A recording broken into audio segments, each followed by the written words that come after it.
All right, guys, we're back here on Southeastern 16, presented by FanDuel. SEC Basketball Tuesday. What a slate of games tonight. We've got our predictions here on the channel for you. You can check out for the 7 games on tonight's schedule. Max and I will plan on doing some reaction tonight. I think based on the way the schedule plays out, we're going to do something after the 2 6 Central games, which will be Missouri at Oklahoma, Kentucky at Texas A&M. So we'll wrap up Tennessee at South Carolina, Alabama at Georgia. We'll do that. And then we'll just kind of see how everything's going. Our thinking is, Max, potentially, by the time we finish that stream, an SEC regular season champion should be crowned. Yes. With Florida and Mississippi State. May already be able to crown it at halftime. We'll find out. But Florida's a 23.5 point favorite against Mississippi State, so we'll probably tie all that in, and then more than likely we'll kind of get to thoughts tomorrow morning on the other games, Vanderbilt, Ole Miss, LSU at Auburn, since those are the late games tonight. So that's kind of our thoughts right now for everyone to know. But before we get into all that, we're going to talk about some NCAA tournament seeds. We're going to predict every single team in the SEC, the NCAA tournament seed they're going to get. So we're going to have some fun here with some brackets. What do you know? Blake, do you feel anything in the air today? I know it's been March for 3 days, but the chat just rolling in with good mornings. We got Pooh Bear with a terrific Tuesday.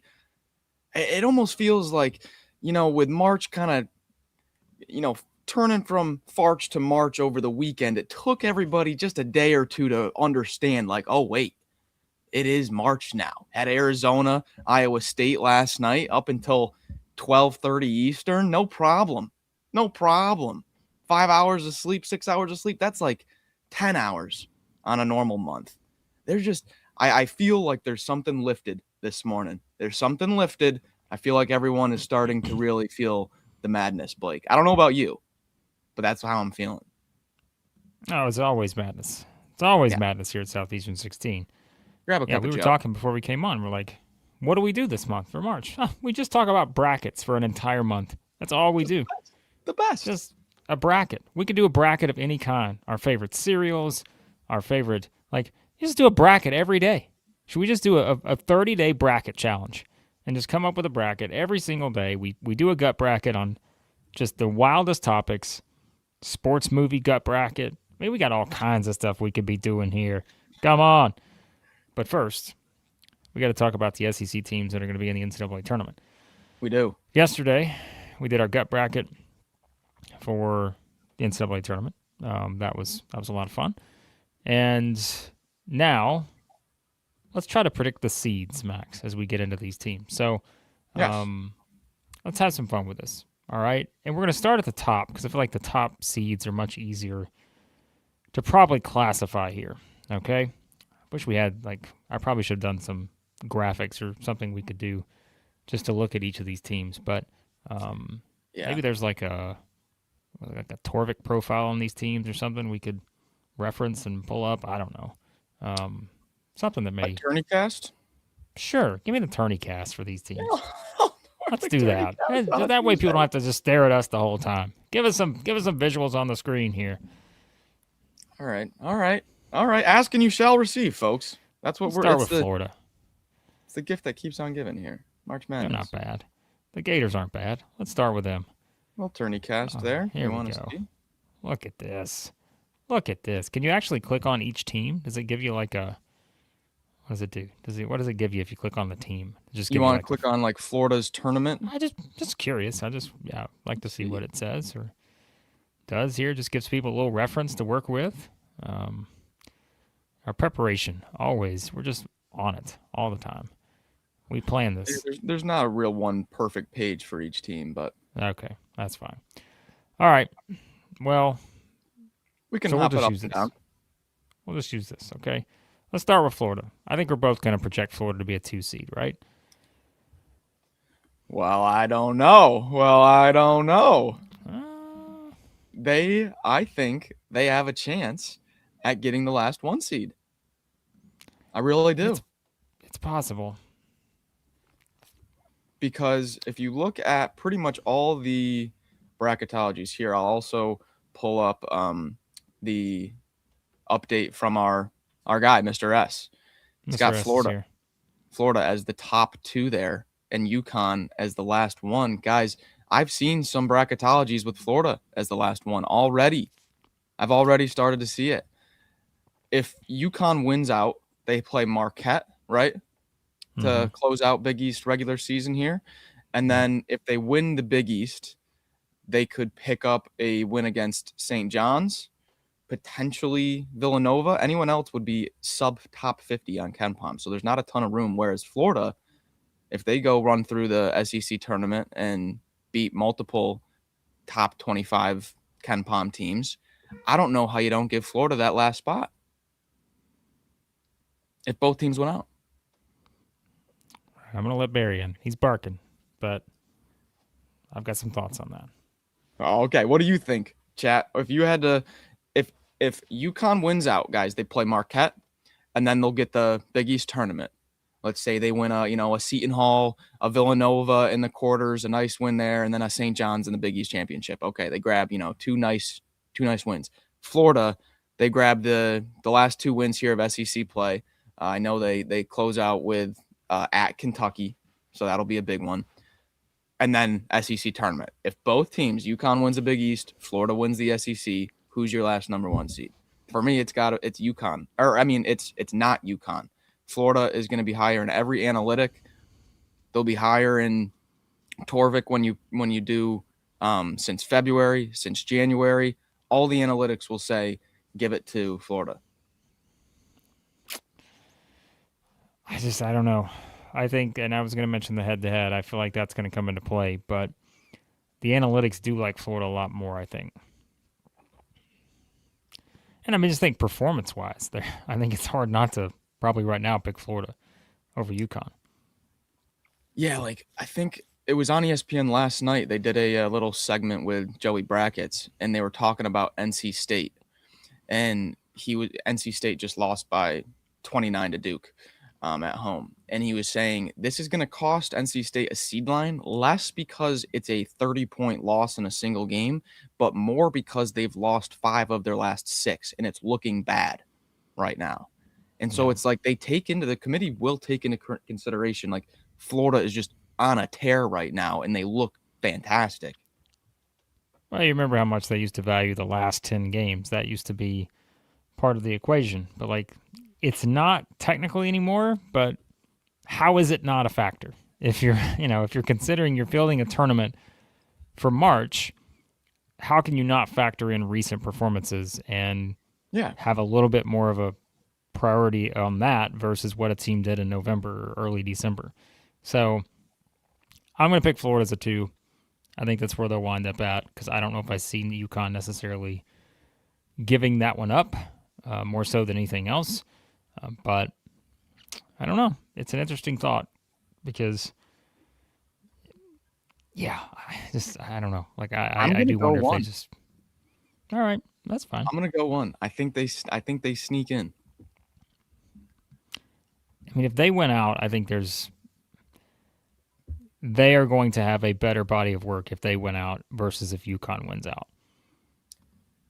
That's the difference because if UConn played a higher Big East team than Marquette here to close out SEC play, or to close out Big East play, like Florida has at Kentucky, which will be a nice win. Florida has more margin for improvement here, more opportunity. And Florida's still going to have if they win the SEC tournament, Florida's going to have a combination of wins that includes Kentucky. Well, again, if they beat Kentucky in the regular season, then they're going to have a combination of wins that's going to include probably 2 from the group of Alabama, Tennessee, Arkansas, Missouri, Vanderbilt, or Kentucky again. And so 2 of those wins are probably going to be more than any. I mean, who's the hardest team UConn's going to play? St. John's? St. John's. Yeah. So I'm with you. I think in theory it should be Florida. But I don't know why. I'm going to predict the 2. All right. It's going to be close. It's just cool that we're even in this situation. I mean, a month ago we said there's no shot. Well, and the comparison is Florida has a tougher road. So you are going to say, well, they have the more likely chance of slipping up. But, I mean, UConn, they could lose at Marquette on Saturday. Who knows? So, If Florida doesn't win the SEC tournament, though, then I would say 2. Does it I even think they matter? need to win out to do it. I mean, does it even matter with the committee? How they watch it? Do they know the SEC tournament exists beyond Friday? I'm not sure. True. All right. You're going to go Florida 1. I'm going to go Florida 2. All right. All right. The next team in line here, if we go by Mr. S's bracket, and we'll predict the seed on them, it's Alabama. It's currently a 4 seed, the second 4 seed behind Kansas. Alabama's remaining schedule is, as we know, they're going to play somebody tonight at Georgia. That's right. And then home against Auburn on Saturday. Too many games, man. I can't keep up. Wild slate.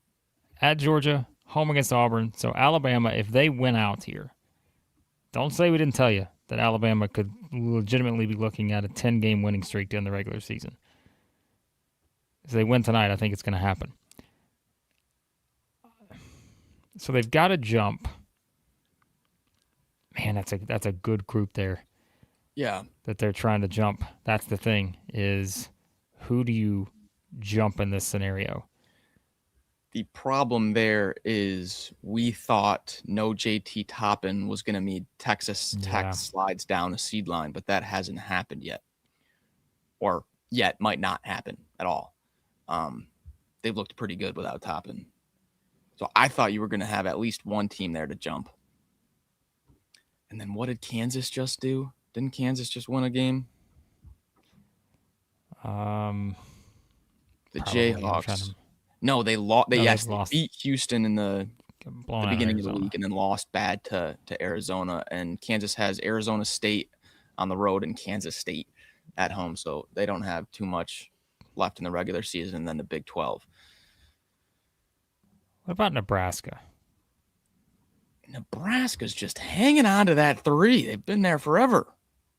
They're 11th in KenPom. They've won 3 in a row since losing on the road to Iowa on February 17th. They've beaten Penn State, Maryland, and USC. Nice. They're at UCLA and home against Iowa too. Yeah. I think if Nebraska were to lose out, which is a possibility, then I think Kansas is being the first team to jump up there. But I think Alabama's got to. Well, but the thing is, man, I don't like Iowa State. Remember yesterday? In the bracket we did yesterday, with Iowa State a 4? Might have been. I think so.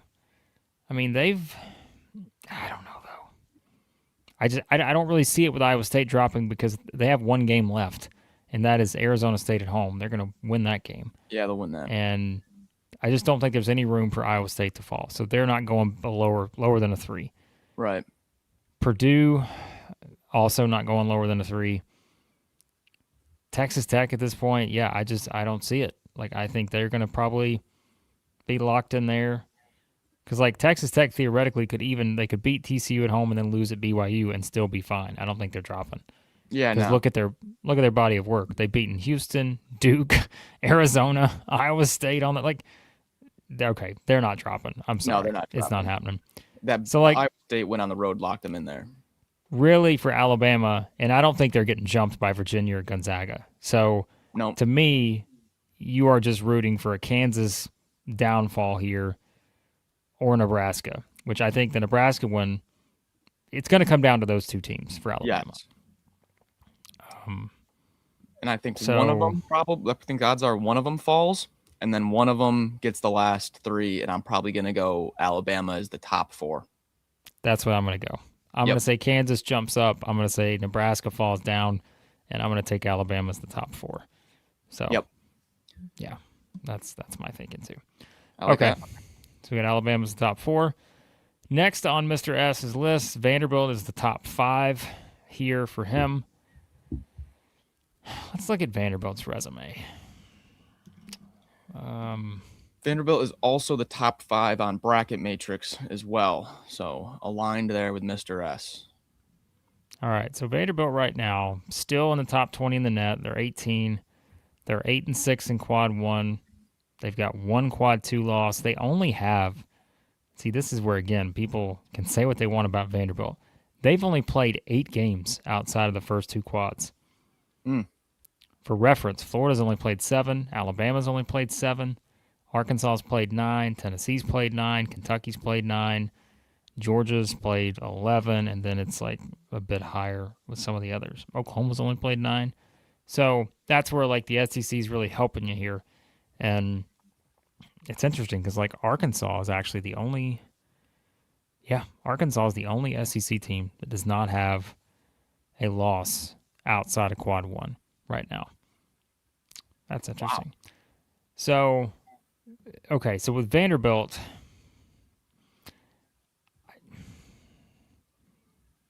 the schedule is interesting with them because remember, they have to finish up at Ole Miss and at Tennessee.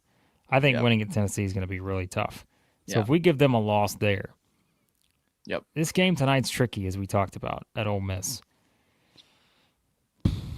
So, I mean, at best, you're talking about a team that's going to probably lose 4 or 6 to finish the regular season, but still has the metrics in their favor.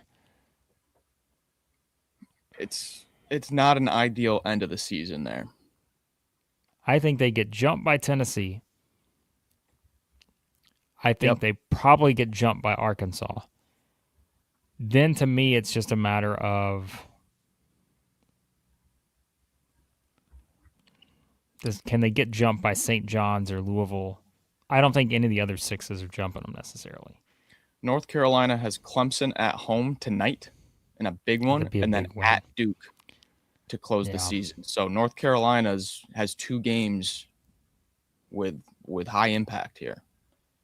I'm going to give Vanderbilt the last 5 seed. Okay. They're going to hold on to that 5 line? I don't know that I love the idea of a St. John's jumping them, or I mean that would be the only team, I think. And I don't know. If I compare right now, let me look at St. John's here. St. John's, 22 in the net. Dude, they've only played 8 quad 1 games. They're 3-5. They got 17 of their 23 wins have come between quad 2 and quad 3. You can't do it. I'm sorry. Yeah. Okay. Not if you're factoring in the Duke Miles thing. So give me Vanderbilt as the last 5 seed. Vanderbilt sticks on the 5 line. I like that. They're gonna draw South Florida or Belmont. One of the 2. Do not put that out there. Yeah. I don't know. So, yes, Sam, we're aware Tennessee is down a player, but I'm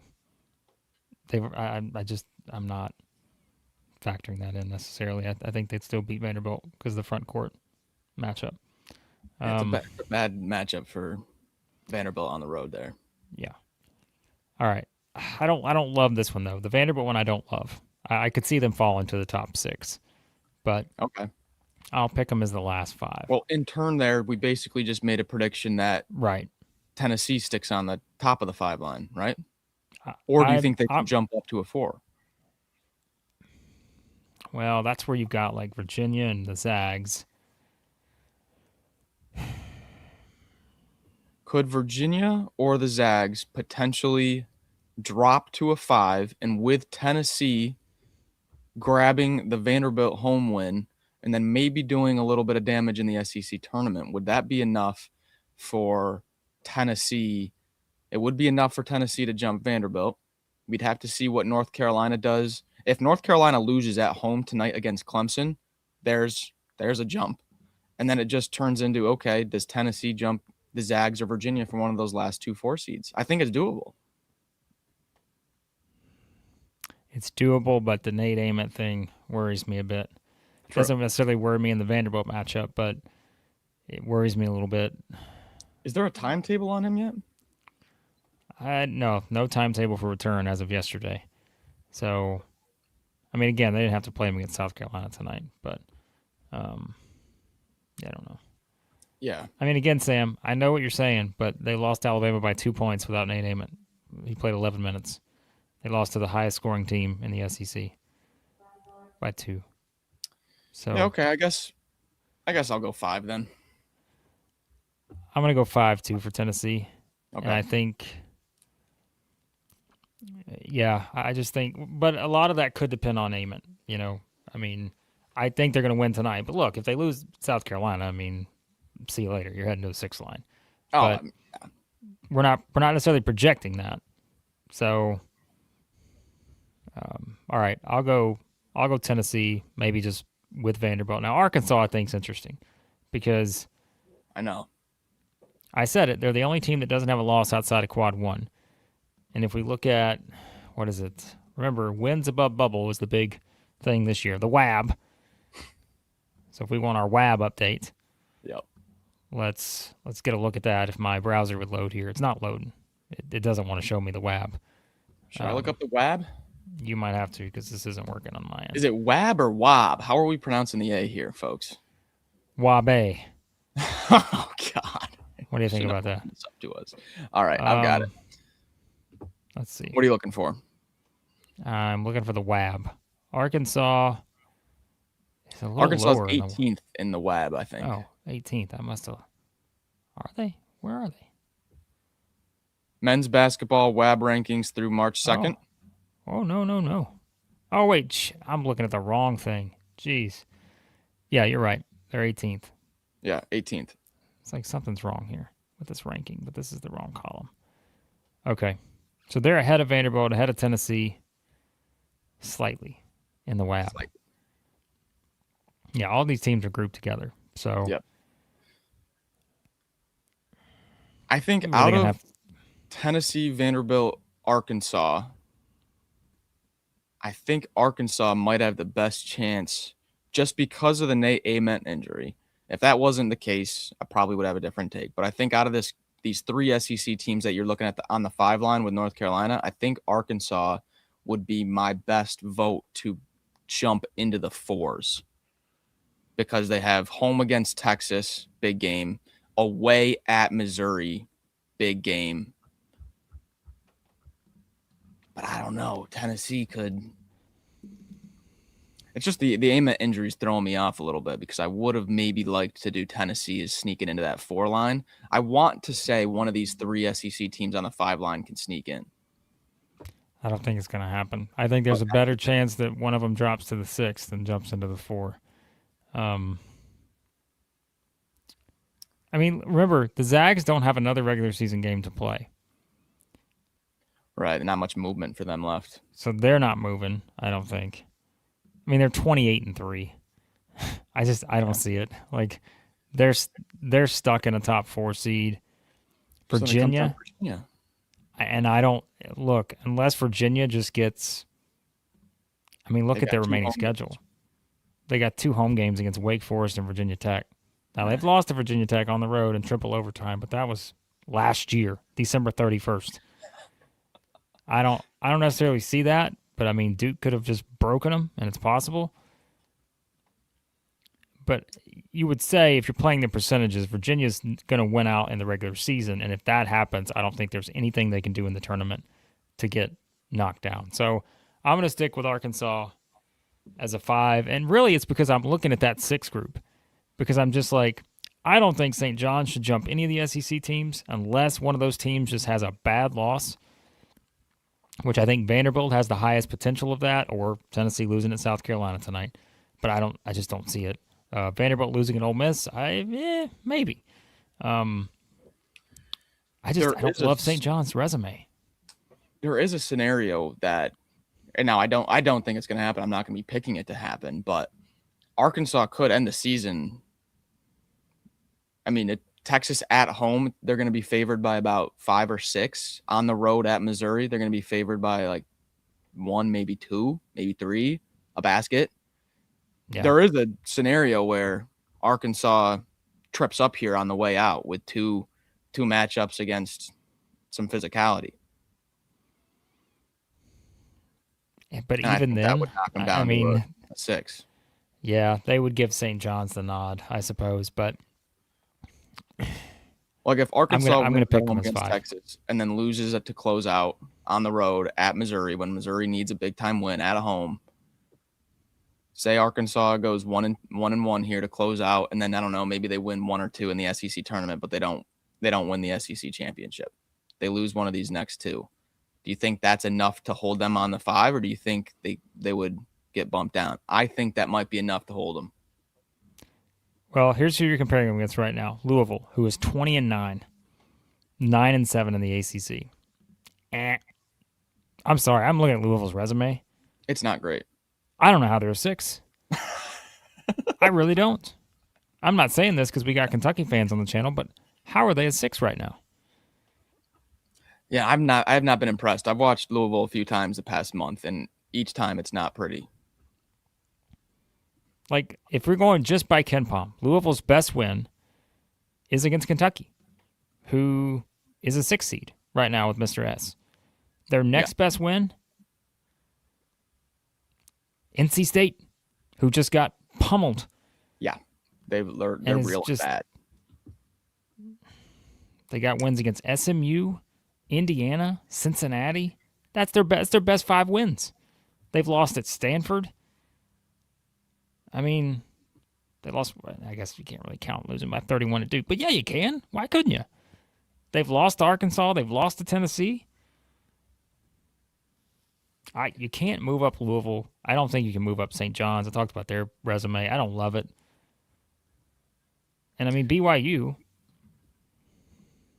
So I'm going to go Arkansas to 5 too. I think they hold. And if they don't, it's because they lost one of the next 2, and then St. John's did some damage to close out the season. Yeah. I think that's the only way. All right.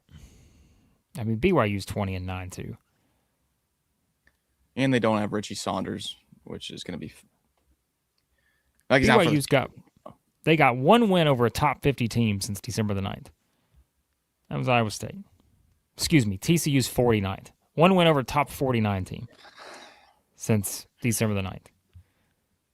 Hunt says 6 might be the better path for the Hogs.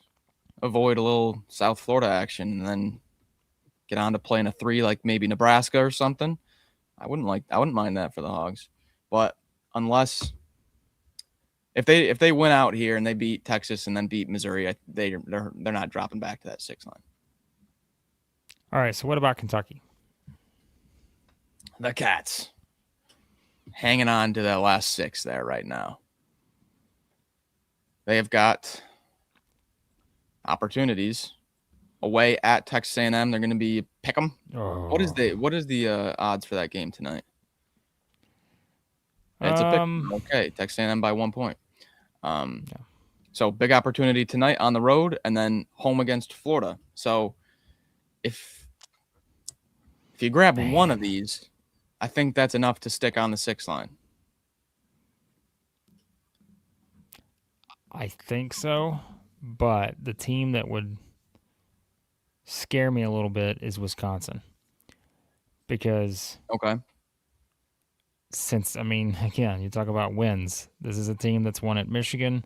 They've won at Illinois. They've beaten Michigan State at home. They've beaten Iowa at home.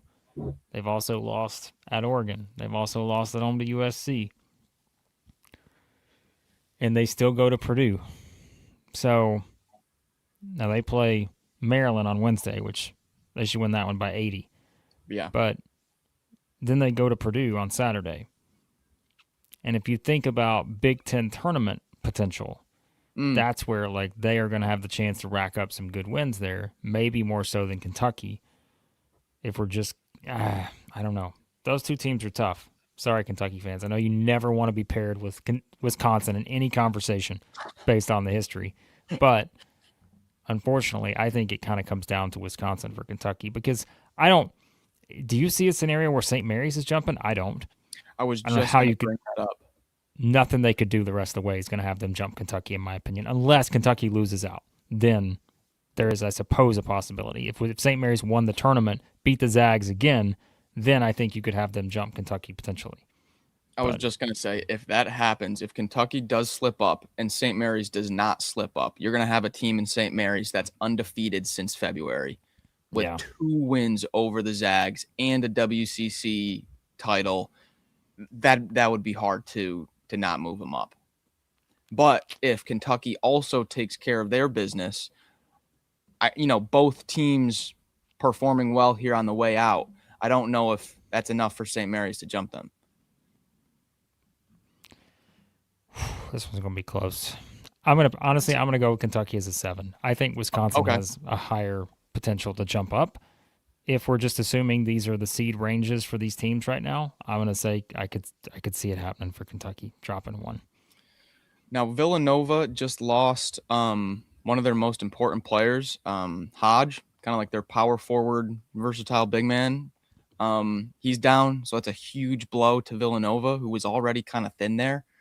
And then just so we can dot all our I's and everything, Miami here on the way out, they're at SMU, home against Louisville. Both of those spreads are going to be within 1 basket.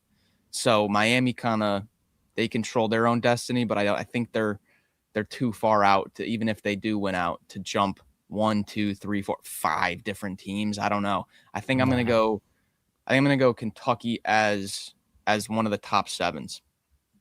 I think I would pick Kentucky as the top 7 seed. Yeah. Because I think if you look at the remaining schedule, again, they are technically an underdog tonight at Texas A&M. They're going to be an underdog at home against Florida. And so, yeah, I mean, I think if they split those, if you beat Florida, look, all bets are off. But right now, how are we going to project that they're going to beat Florida? Like, we can't do that analytically right this second. So, yeah. If they drop the game tonight, definitely a 7. If they win tonight, I think they still hold on to some power to fend off Wisconsin and St. Mary's. But tonight's a huge game for them. I don't want to jinx it, but I think the good news is I would find it hard to believe Kentucky could drop lower than the 7 based on what's around them. Right. Like, say, Kentucky loses tonight, loses to Florida, they lose out. Yeah. I think a lot would have to happen. Yeah, they stick above. I don't think Clemson, Utah State, they're not jumping. Clemson winning against North Carolina will move them up, I think. But I'm not impressed with Villanova's resume here. But maybe and that injury is going to knock them too. Yeah. All right. Okay, so we both got Kentucky as a top 7-ish type seed. So yep. Yeah. All right. Now we get to, where are we? Georgia as the third number 9 seed here. Yes. Oh, we've got 3 in a row. Oh boy. So you know what? Let's just group all these together. Before we do that, you know what? Let's bring it back to the central location here, because we're going to tell you about our friends at A&M Collar. We're going to get a big group of teams coming up here on the bubble. We're going to see if we knock anybody out. A&D, collar.com, performance menswear. They invented the Workleisure. That's what we're known for here at Southeastern 16. Head over there, get your quarter zips, your button-ups, your pants, your suits, your polos. They got it all. Use our code SEC16 for 16% off over at A&M Collar. Stain resistant, wrinkle resistant. Spill anything you want on these things, it'll come right out. So head over there, SEC16, 16% off, andcollar.com. Go type it in right now, andcollar.com. Check out all their great stuff over there. ROKFORM, ROKFORM.com, world's strongest magnetic phone case, string protection, super strong magnets, rock lock, secure mounting, SEC25, 25% off. Over at ROKFORM.com, great phone case accessories, golf accessories, all that great stuff. I think they've even got one of those MP3, not MP3s. What is this, 1999? One of those things that it's like the Bluetooth speaker, I think it is. So if you're out on the range, your game sucks, then you know what? Just turn on a little music. Head over to ROKFORM. A lot of great stuff over there. You can listen to Southeastern 16 while you're on the range. Can you imagine? You go down there, you get a little setup here, a little backswing, and you hear Max Barr talking about March. You're going to get a little extra oomph in there. And then you hit it about 4:30. So, yeah. There you have it. All right. And then Icon Wallets. All that cash you're going to win from that golf game and from our friends at FanDuel. Put it in your Icon Wallet. And, yeah, you can head over there, Get a nice little discount. SEC 16, 20% off Icon wallets. Tremendous stuff. Officially licensed collegiate wallets. Got the premium Napa leather, all that good stuff. So head over there now. All right. Back to the board. We Back go to here. the board. We got Bo's bubble. already got us knocking Texas A&M out, by the way. I haven't even thought about A&M yet. We're going to see what it looks like on the screen here. We'll get to the Aggies shortly, Bo. Come on, we're not always negative about the Aggies. All right, we've got Georgia.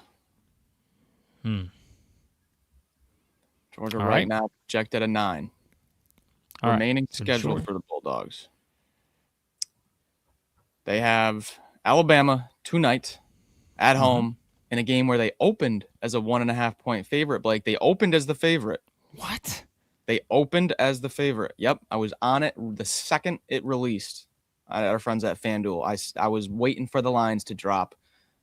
1.5-point favorite open for Georgia. Now they're, I think, a 1.5-point underdog. But this game tonight is huge.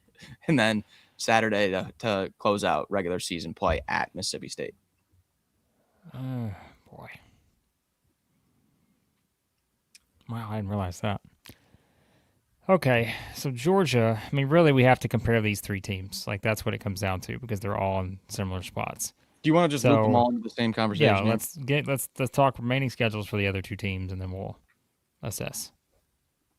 So we've got Georgia, Missouri, and Texas here, all as the projected last 2 9s top 10. Basically all the same thing. Texas here on the way out. They have a game tomorrow, the only game tomorrow, standalone SEC game at Arkansas, where they could find some advantages in the front court and the physicality, and then home against a good Oklahoma team right now to close out. So the road opportunity at Arkansas, can't lose the home game on Saturday. And then Missouri, they are away at Oklahoma tonight. Avoid the grenade, Blake. Avoid the landmine. And then home against Arkansas on Saturday. So each team with a little bit of opportunity, each team with a landmine game in there that could trip you up. Okay. All right. So, yeah, these, I tell you, this is going to get wild with these teams. Yeah. Because I'm not going to say it. I don't want to sound pessimistic, but I'm just trying to point out the realistic scenarios here.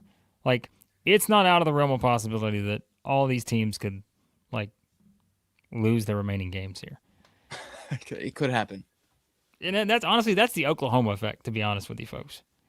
Like, it's because Oklahoma's playing well. And so, knowing that Missouri and Texas both have to play them this week, that's the scary part of this whole thing. So, therefore, Georgia's got to go to Mississippi State.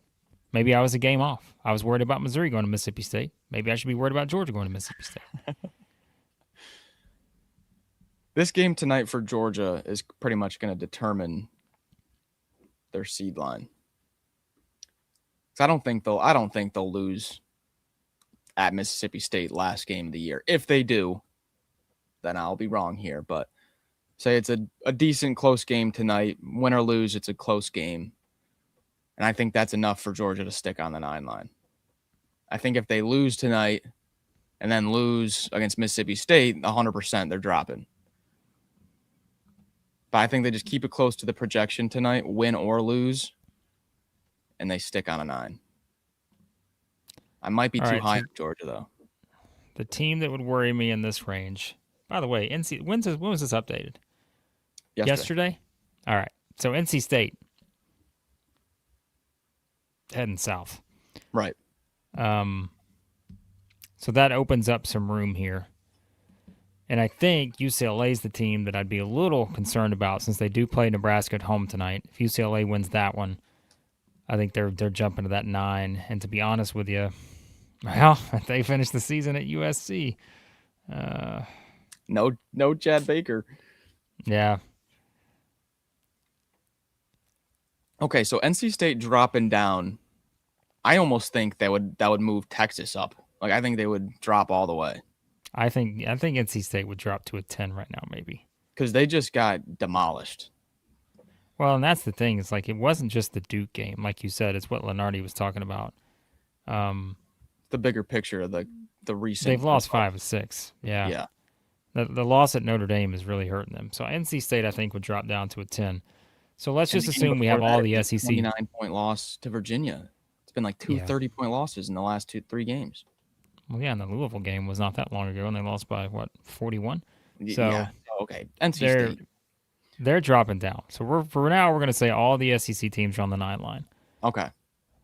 Do we see any of them moving up? Above Iowa. The Hawkeyes. Well, you would have to move someone down from the 8, too. Right. The Hawkeyes have a home game against Michigan and a road game against Nebraska. 2 top 15 analytical games. So even if they lose both of them, it's not going to do. You're not going to get punished too much. I don't think Iowa's beating Michigan. UCF maybe dropping down. What have they got left? Let's see. They're 20-8. They host Oklahoma State. They're at West Virginia. They've already lost to West Virginia at home. So I'm going to say that is a potential for UCF. Yeah, they could drop. definitely lose that game. St. Louis at this point. We mentioned Utah State. They're kind of on a skid too, aren't they? I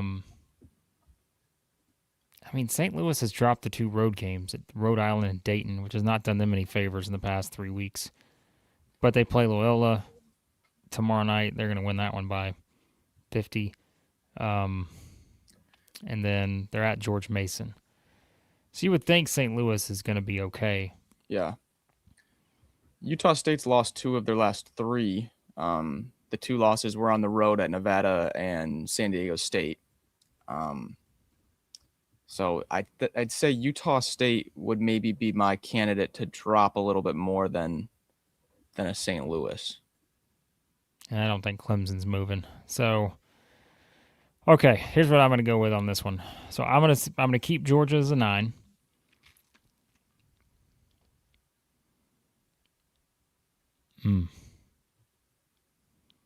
Georgia sticks on the 9 line. Mm-hmm. All right. Then Missouri. I'm going to put Texas as a 9. I don't want to do this, but I'm going to put Missouri as a 10. Okay. And the only reason I say that is because I think UCLA is going to move up. And I'm also, if I'm projecting now that Arkansas wins at Missouri, even if Missouri wins at Oklahoma, I don't think that's enough to maybe thwart off a UCLA team that has a chance to beat Nebraska. You know, so that's really what it comes down to for me. Yeah. And so I might go with that right now. Okay. To be honest, if I'm Missouri, I would prefer that too. I'd prefer to get on that 10 versus staying in that 9. So, yeah. I think I'm going to go Georgia sticks at a 9. And then I'm going to go, I think Missouri beats Oklahoma at Oklahoma. And I think Texas is going to lose at Arkansas. And they'll have dropped 3 of their last 4. Whereas Missouri will be on 3 straight. So I think I'm going to go Georgia and Missouri to be on the 9 and then Texas to stick on a 10. You know what? I like that better. You're right about that in the recency. And remember, these 2 teams are very similar. And the one thing that has hurt both of these 2 teams a little bit was the non-conference portion. And remember, what we said was the separator was that Texas had beaten NC State. And now you look at that and you're like, well, jeez, that's not great now. So actually, I like your theory better. So I'm going to do the same as you. I think that makes more sense. I like that. I'll put Missouri on the 9 with Georgia, and I'll put Texas as the first 10, maybe. Now this UCLA game, guys, is basically an SEC game. Like, this is huge. The big one. We're watching that one. Yes. We're live streaming, like from our phones. Like you're gonna watch our reaction in real time. The UCLA Nebraska. It's a big one. Yeah. Okay, I'm with you. I like that. So, and then our last 2 teams on the 11 line, A&M and potentially Auburn. Ooh, Auburn is the last team, man. To round out the SEC here. Okay, so A&M, is down to the game against Kentucky tonight, and then they're at LSU. First time around, A&M beat LSU by 3 at home. LSU's just been sneaky enough to probably consider the idea that analytically, there is a possibility LSU could be favored in that game if you look at the analytics. Skin Palm only has it by a point. Yeah, it'll be like a 1 or 2 point spread either way. It's gonna be one basket. Probably depends on what LSU does tonight at Auburn. So, all right, so that's what's left for A&M. Beating Kentucky, I think, gives them a boost. Does it give them a boost to move ahead of Ohio State or SMU or UCLA right now? I don't think so. I don't think so as well. Now, SMU, because, boy, I have to make sure I get to them. Let's look at their body of work and see how lackluster it is. So, yeah, we're talking about an SMU team that has now lost back-to-back games at Cal and at Stanford. Gross. So you know what? Get them out of here. In their last 5 games, they could jump SMU has lost at Syracuse, Cal, and Stanford. What are we doing here? And then the Buckeyes are playing a little bit better than they were with John Mobley. They lose a big time shooter. Oh, he did play the past 2 games. But Ohio State, the road loss at Michigan State and the neutral court loss by 4 against Virginia, they didn't have a huge piece in John Mobley. So those losses will be semi-minimized because it was 6 and 4 point games away from home without a key player. And then they just beat Purdue by 8. To go back to SMU, what is the one thing they would have over Texas A&M? They beat Texas A&M by 13 in overtime back on December the 7th. Overtime game. So that would give them the edge still, I think, from a committee standpoint. I know it happened in December, but they would still get that, and SMU does have the win over Louisville and North Carolina in conference play. That is their 3 best wins on the season. Meanwhile, if you want to compare them to Texas A&M, like straight up, they obviously have the win. If we're talking like bad loss avoidance, A&M has done a much better job of that. You could argue A&M's 2 worst losses were their first 2 losses of the season. So their last one came November 14th against UCF, who is in the field right now as an 8 seed. So I think right now, at least, Texas A&M is in a better position than maybe they are perceived to be. But they also have lost 6 of their last 8 games, and the 2 wins that they have in that range comes against the current number 14 seed in the SEC tournament and then the current number 13 seed in the SEC tournament. So they lack great wins too. Right now, if you look at it from Ken Palm's perspective, Texas A&M's best win on the season is at Texas. Their second best win is at Georgia. Good to show a little strength away from home. Their third best win at Auburn. Last team projected in the field. They don't have a lot of great wins, and that's why they're sitting here. So, very thin line, I think, for the Aggies. But I'm keeping them in the field. I'm going to say A&M winds up as an 11. And they're not in Dayton. Yeah. If they lose to Kentucky tonight, let's say they lose out, right? Let's say they lose to Kentucky tonight and then they lose at LSU. Is that the only a scenario where they're out? Yes. Okay. If they lose to Kentucky and they lose at LSU, they're out. Okay. So I'll go with an 11 then. I'll go with an 11. I don't think they lose out.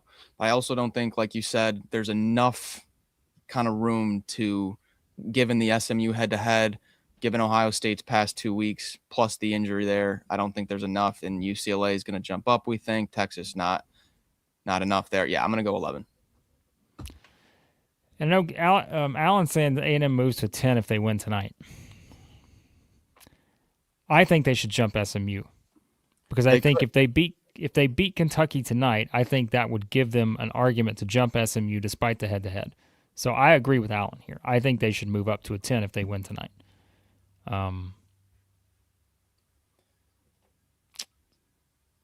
I like your take of an 11 that's not in Dayton. I like 'Cause an they at-large 11. They don't have a great body of work, and that's been the argument against them for a while now. But the thing is, I do like the fact that their best wins have all come away from home so far.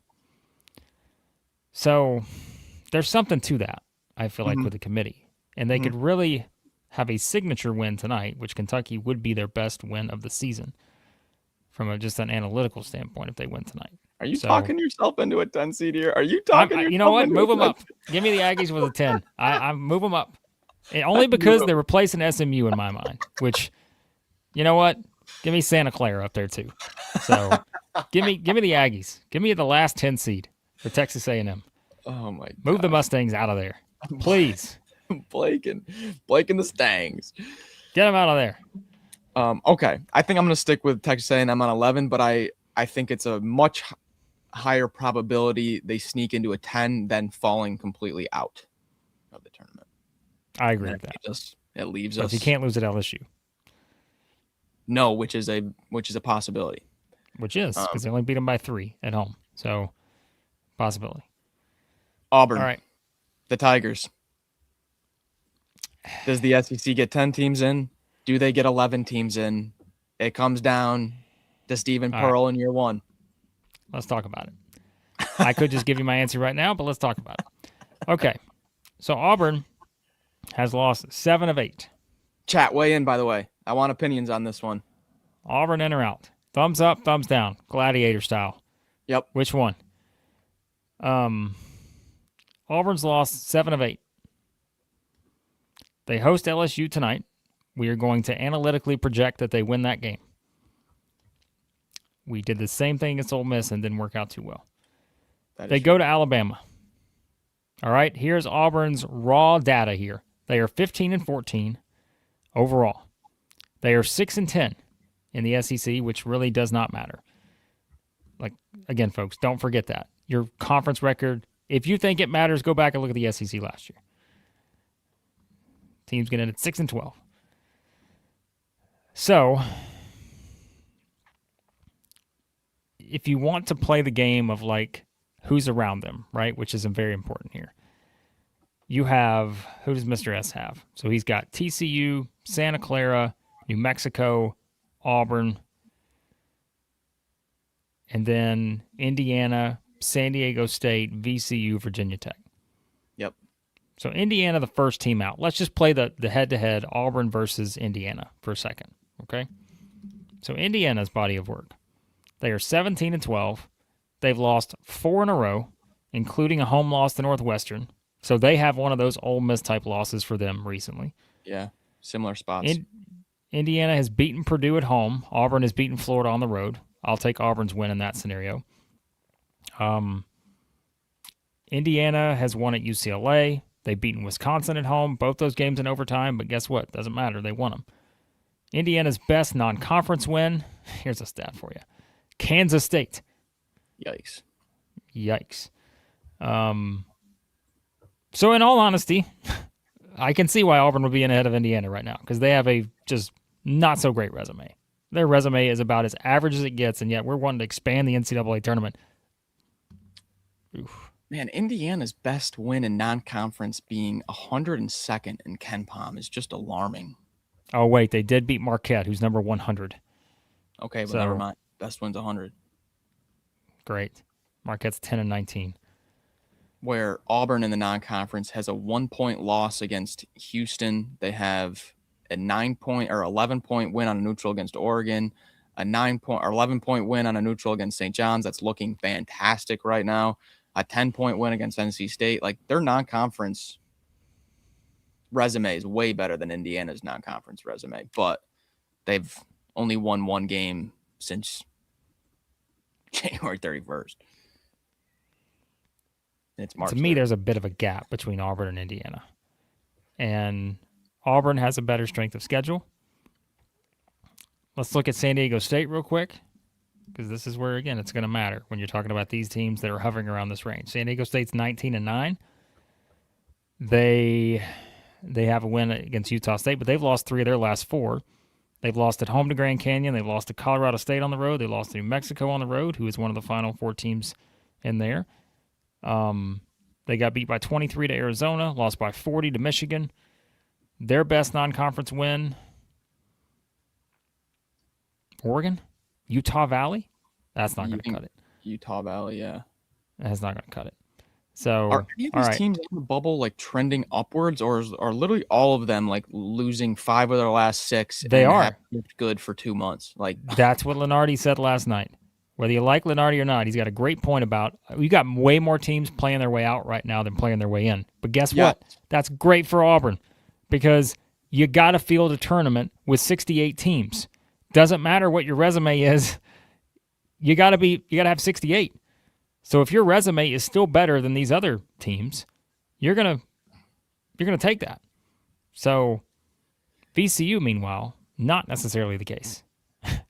Because VCU has won 11 of their last 12 games with their lone loss in that range at St. Louis. Now, the problem comes back to good wins. Who's their best win on the season? They beat South Florida back in November. Their second best win is Virginia Tech. So that's a lack of good wins. Oh, I'd put them ahead of Indiana right now. Yeah, VCU's playing good basketball, and their 2 losses in 2020. Well, they've lost 3 games in 2026. 2 of them are to St. Louis, and one of them's on the road to George Mason when George Mason was playing pretty well. Lost by 3 at home to New Mexico, then lost to Utah State by 3, and then lost at NC State and lost on a neutral to Vanderbilt. That's their only losses. Okay, VCU I kind of like. Sneaky team in Dayton. Max might be taking the Rams to go on a run. Virginia Tech, the other team, we're not going beyond this group. So if Cal or USC, they can do whatever they want. But we're not going beyond this group. Virginia Tech has lost 6 of their last 9, including a 23-point home loss to Florida State. That ain't ideal. They host Boston College tonight, which is going to do absolutely nothing but hurt their resume, no matter what they do. And then they play at Virginia on Saturday. Nope. Unless they win that game. If Virginia Tech wins at Virginia, Auburn loses at Alabama by 20. I'd be a little worried. But so far, I don't hate this setup for Auburn. Also, I just want to point out, I am an advocate for the Red Hawks getting in the tournament. Miami, Ohio. I don't care what your non-conference schedule was. If you play through your own conference schedule as well and you're undefeated, I mean, okay, that's impressive. But I will say, guys, for Miami, their starting point guard only played 10 games this season. Evan Ipsaro. He's been out all year. He only played the first 10. Their backup, Luke Skaljak, or Skaljak. That might be the greatest name I've ever heard. He's out as well. He got hurt 2 games ago. Not what I was looking for. He didn't play against Western Michigan. That's why they needed a buzzer beater to win, because Miami's first 2 point guards, their starter and then the backup that's been the starter all year, he's injured as well now. So they're down to their 3rd string point guard. So Miami of Ohio here, they've got 2 games left, and they're not against bad MAC teams. They're home against Toledo, and then they're at Ohio. It'll probably be a single-digit spread in both of those. I want Miami in the tournament, but I'm just saying, if they are back down to their 3rd string point guard, they lose one of these next 2, and then Akron wins the MAC championship, I don't think a 2-loss Miami team that's about 90th in KenPom's getting into the tournament. So you could see a situation where one of these teams above Auburn here drops out. It's an unfortunate circumstance, but they're down to their 3rd stringer, and they could lose a game or 2 here on the way out. So I just want to put that note in there. I want Miami in, but with this injury, things could get tricky for them. One other thing. If we go beyond the first 4 out to Cal just lost at home by 16 to Pitt. They lost in double overtime at Syracuse 3 weeks ago. this bubble stinks. It's bad. Do not associate the Rams of VCU with this bubble right now. No. They don't belong in this same group. Get them away from this bubble because they're at least doing things that are in a positive direction. I could put any of these teams in ahead of Auburn right now. I couldn't. So now I see why they're right where they are. But let's talk about the teams that are around them ahead of them real quickly. TCU, Santa Clara, New Mexico. I was just looking at Santa Clara. What is the potential that they could play their way behind Auburn to give the Tigers a boost? So TCU does have a really nice win against Iowa State. And remember, they also have a win against Florida. That will hold some weight with the committee. Even though it happened a long time ago, TCU's also won 6 of their last 7. Their only loss was on the road at UCF. No shame in that. They do have a bad loss, though, at Utah a month ago. They go to Texas Tech tonight. They host Cincinnati. So there's room for TCU to kind of solidify their spot here, I think. I think that's something to look at. You said you were looking at Santa Clara. Yeah. New Mexico. Santa Clara's regular season's over. They're right. done. Yep. That's right. Their last 4 games of the season. So Santa Clara went on a tear in January. They lost at the Zags, but then they beat St. Mary's in their home game, and they won 3, 6, 9 in a row before this 4-game finish to the season for Santa Clara, where they had the Zags, San Fran, St. Mary's, and then Oregon State. They dropped the 2 big ones against the Zags and St. Mary's, and they won by huge margin, by 20, at San Fran and then home against Oregon State. So didn't do anything to improve their resume by good margin, but then also by taking care of business in the 2 games in between St. Mary's and Zags against San Francisco and Oregon State. They also don't drop too far. So I don't know. They've got good analytics, Blake. They're top 40. They're 37th in KenPom. They're 24-7. They've got an NBA projected guy in Alan Graves, the 6'9", 230 freshman. I think I would have a hard time leaving out Santa Clara. And the WAB would agree with you. Of all these bubble teams that we've just debated, Santa Clara has the highest wins above bubble at 41 nationally. They are right behind NC State. I think they're in. And only 2 spots behind Texas. I don't think Santa Clara is going anywhere. So they're staying in the field. We're locking them in. I think TCU is going to get in too. So I'm locking those 2 teams in. Okay. So New Mexico now becomes the debate here. Yeah. 22-7. Our guy, Eric Olin, who was the coach of UC San Diego, the Tritons, in his first year in Albuquerque. They don't 24-18 against San Diego State. So that was a big game because they beat San Diego State by 5 on Saturday. And in all honesty, what they have working for them is they have wins over Santa Clara and VCU. They beat VCU on the road. So that's why, if you're wondering if VCU, that may be hurting them a little bit. But other than that, it's not an overly spectacular resume. If you look at wins above bubble, they are 45th, which is right behind Texas A&M and right ahead of VCU. So in any scenario right there, they're going to have the head-to-head over VCU. They're also 3 spots ahead of Auburn in wins above bubble, which I don't love for Auburn necessarily.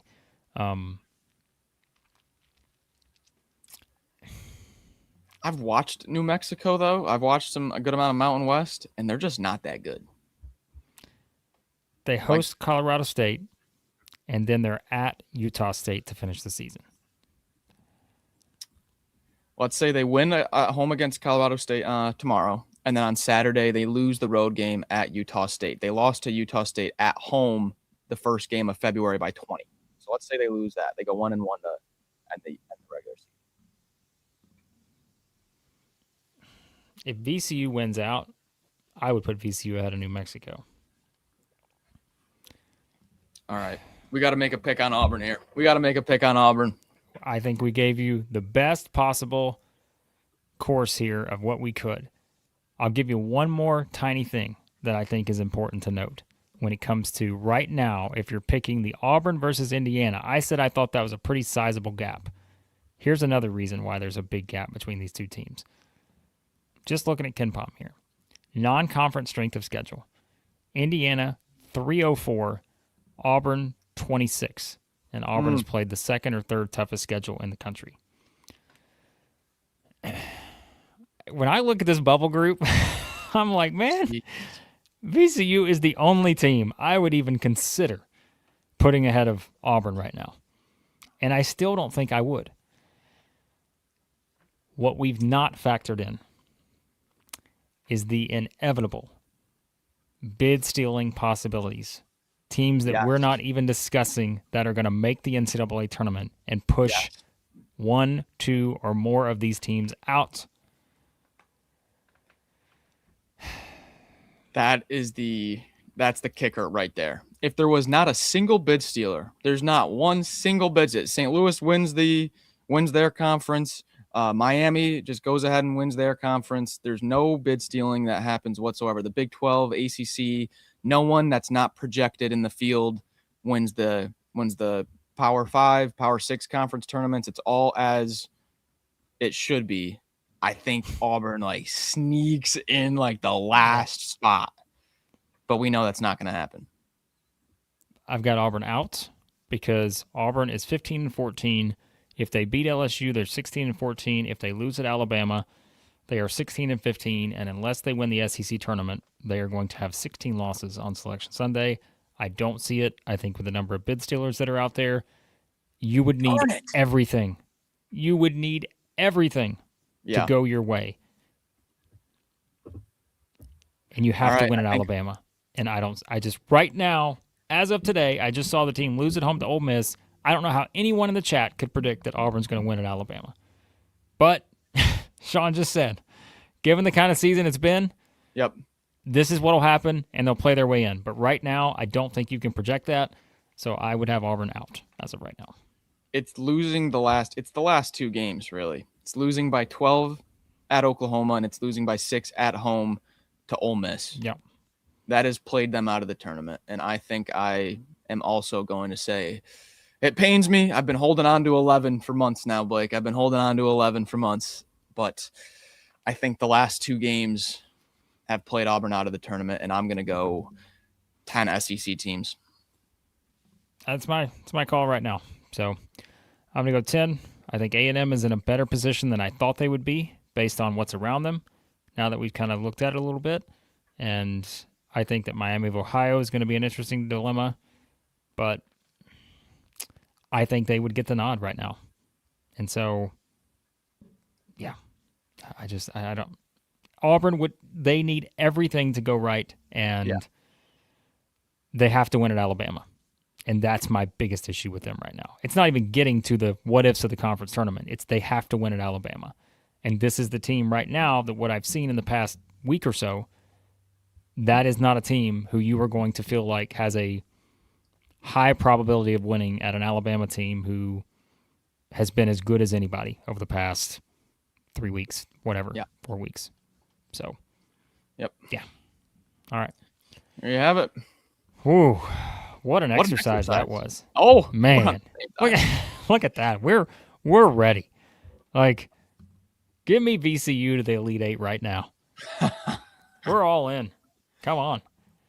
By the way, someone asked earlier about maybe Sean wanting Lenardi's updated bracket here. Let's just give it to you real quick. It's March. We got nothing else to do. Let me see what we got here. Let me give you Lenardi's updated bracket as of this morning if you want to do a comparison game on this. So, wait, hold on. We got to get to the usual here. There it is. Yep. All right. We got to watch it. Who's coming out? I think Duke's going to be there. I think Michigan's going to be there. I think Arizona's coming out. Factory. Bam. UConn's there. UConn. All right. He also went into some discussions here on the Bruce Pearl argument against Miami of Ohio. He says, first, high major status aside, we have no idea whether Auburn's the better basketball team. Second, Miami has won 4 more true road games than Auburn has played. And road teams in men's college basketball win less than 1/3 of the time. That's notable. Great mid-majors have won almost twice as many games as middling high majors in the modern history of the NCAA tournament, despite fewer bids and weaker seeding. So he says, I suppose it's possible Miami is the worst undefeated team of all time, and Auburn is the best 500 team we've ever seen. But he pretty much goes at Bruce here and says, not so fast. All right. All right. So he has Auburn as the first team out here. Yep. So that's worth noting. That's, again, now this I just don't agree with. I don't agree with Indiana being the last team in. Yeah. But that's just my personal opinion. Okay. So we got 10. Oh, where's Sam Smith? Is he still here? Probably not, but we know what's happening there. We know what he's saying about that. And then that's it. Trying to see if there's anything. So he has Ohio State as one of the last 4 teams in. Okay. Santa Clara. Yep. So we've got UCF up to an 8. Was that where they are on Mr. S's? I think they were the last 8, maybe. Vanderbilt is the 5 against Liberty, the 12. And then New Mexico and Indiana. Texas is a 10 against the 7, Wisconsin. Okay. Yeah, New Mexico, Indiana. All right. Yep. Georgia's a 9. Miami is an 8. Yep. That's kind of what we thought. Arkansas, the 5-12 against South Florida. Yuck. A&M as an 11, not in Dayton. Yep. Florida's a 2. We got Missouri. Florida as the top 2 also, right? Yeah. Mm-hmm. So Missouri is the 9, so they moved up a seed. No surprise. Alabama's the 4. Kentucky up to a 6, which we expected. It's just, I think if we're projecting out, we could see Kentucky drop. So, yeah, that's where he has them. And his last 4 in, Santa Clara, Ohio State, New Mexico, Indiana. First 4 out, Auburn, San Diego State, VCU, Virginia Tech. And then this group, which I don't think, unless one of these teams just do something remarkable, I don't see any of these teams getting in. Yeah. So, there you go. All right. There you have it. Nice. Okay. Well, happy face coffee. $2 super chat. Auburn won't lose another game. Well, they can't lose another game, in my opinion. We'll see. If this holds here, if Happy Face, the ultimate optimist, Auburn's in. Yeah. But right now, we'll be streaking. Gonna be tough. All right. We're about to head over and we only have one game to do a prediction for. So yes, you get a nice solo video for Arkansas and Texas because it's the only game we have for tomorrow night. So we're going to go over and give you some quick thoughts on that one. If you want to join in live, you can. If we want to, I mean, you know what, Max, we're just going to record this. I'm sorry, everyone. I can't imagine there's too many people who just want to sit in on the Arkansas-Texas live. Yeah, it's just going to be Let's just go record it. Never mind, folks. Go take a break from us. We're just going to go record this real quick for 10 minutes.